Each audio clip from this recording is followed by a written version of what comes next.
去年4月初3，花莲大地东市区的天王街大楼倒去，一个姓邝的查某老师不幸过往。花莲地检署侦办嘛发现讲，大楼的结构有问题，造成内整理无够，设计不良都偷工减料。今仔是以过失致死罪嫌起诉这个大楼的建商。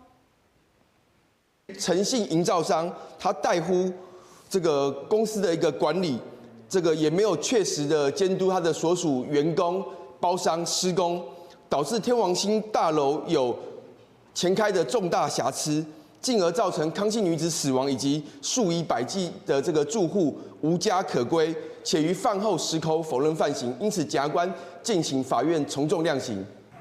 检方认为，姓陈的头家是因做公司的负责人伊无监督员工甲包商工务来依照规定来施工，所以涉犯过失致死罪嫌来起诉。另外，姓做的建筑师已经移民国外真侪登陆，检方嘛已经来对伊发布通缉。